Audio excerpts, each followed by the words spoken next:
Assalamualaikum warahmatullahi wabarakatuh. Jumpa lagi di channel Rahmi Yuliani.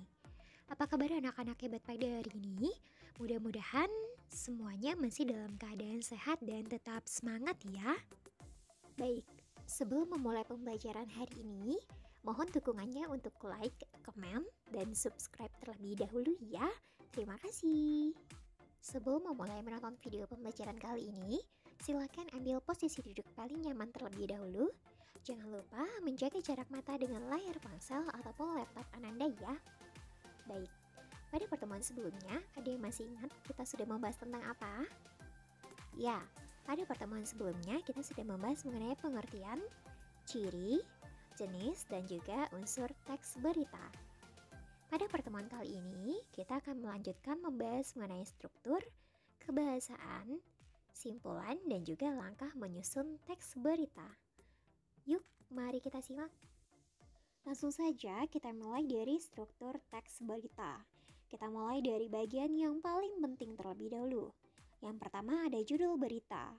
Judul berita merupakan kata kunci yang mewakili keseluruhan berita.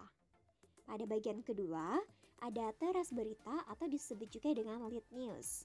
Pada bagian ini terletak pada paragraf pertama sebuah berita. Setidaknya, teras berita mengandung jawaban atas pertanyaan apa, siapa, kapan, dan di mana. Pada bagian ketiga adalah tubuh berita. Tubuh berita di sini pembaca dapat mengetahui apa isi berita yang sesungguhnya.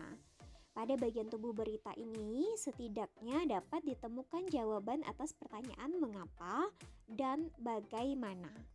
Yang terakhir adalah ekor berita.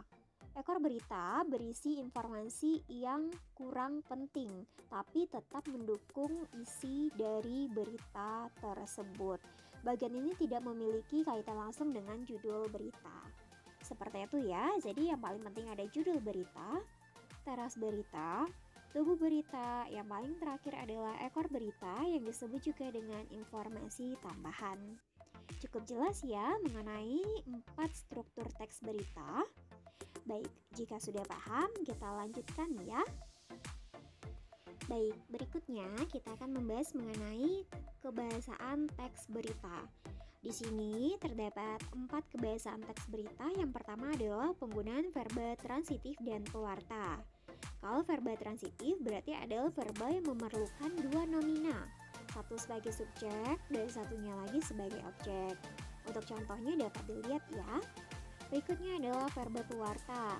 Di sini kata yang digunakan untuk mengidentifikasi suatu percakapan. Yang kedua, ciri kebahasaannya adalah menggunakan bahasa yang bersifat standar atau baku. Karena berita itu dibaca ataupun ditonton oleh masyarakat umum, maka bahasa yang digunakan harus bahasa yang dapat dipahami oleh semua masyarakat.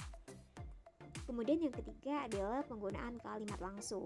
Sudah jelas ya, kalau kalimat langsung, ciri-cirinya ditandai dengan 2 tanda petik ganda disertai dengan keterangan penyertaan. Jadi setelah tanda petik, terdapat siapa yang mengucapkannya. Seperti itu ya. Yang terakhir, teks berita menggunakan konjungsi. Ada yang sudah tahu konjungsi itu apa? Ya, konjungsi itu adalah kata hubung. Konjungsi yang digunakan dalam teks berita biasanya adalah konjungsi temporal atau penjumlahan. Misalnya, kemudian, sejak, setelah, awalnya, dan akhirnya. Jadi konjungsi ini berkaitan untuk pola penyajian berita yang umumnya mengikuti pola kronologis atau disebut juga dengan urutan waktu. Cukup jelas ya mengenai ciri kebahasaan. Berikutnya kita akan membahas mengenai langkah menyimpulkan teks berita. Terdapat 4 langkah. Yang pertama adalah dengarkan atau baca terlebih dahulu teks berita dengan seksama. Yang kedua, catat pokok-pokok atau unsur-unsur berita. Masih ingat ya unsur berita ada berapa? Yang disebut dengan julukan adik Simba. Ada 5W tambah 1H. Yang ketiga adalah buat simpulan berdasarkan unsur-unsur berita yang sudah ditemukan. Langkah yang terakhir, simpulkan isi berita dalam bentuk sebuah paragraf berdasarkan unsur-unsur yang telah ditemukan dalam teks berita tersebut. Baik, berikutnya kita akan membahas mengenai tanggapan terhadap teks berita ya. Dalam menanggapi suatu teks berita, itu isinya dapat berupa kritik, saran, sanggahan, dukungan, atau komentar terhadap berita tersebut. Aspek yang dapat kita tanggapi ada berupa isi atau unsur berita, apakah sesuai kebenarannya. Kemudian dapat juga kita tanggapi bahasa beritanya, apakah pilihan katanya sudah tepat, apakah sudah mudah dipahami oleh semua orang. Seperti itu ya. Tapi dalam menanggapi berita harus disertai dengan fakta, contoh-contoh, dan alasan yang logis. Jadi tidak hanya sekedar memberikan kritik ya. Sebagai orang yang memberi tanggapan, kita juga harus tahu terlebih dahulu alasan logisnya. Materi terakhir kita pada hari ini adalah langkah menyusun teks berita. Tadi Anda semua sudah melihat ya mengenai struktur, ciri kebahasaan, jenis, dan juga unsur teks berita. Maka pada pertemuan terakhir Anda diminta untuk menulis teks berita. Adapun langkah dalam menyusun teks berita terdapat 4. Yang pertama adalah pilih terlebih dahulu peristiwa yang sedang atau sudah terjadi. Yang kedua, kumpulkan informasi yang mendukung. Harus mengandung unsur-unsur yang adik simba atau 5W1H tadi ya. Kemudian setelah itu baru disusun teks beritanya sesuai dengan struktur teks berita. Yang terakhir adalah tentukan judul. Ingat, pada bagian judul harus ada gambaran dari teks berita. Mudah bukan mengenai teks berita? Sekarang mari kita berlatih menulis teks berita ya.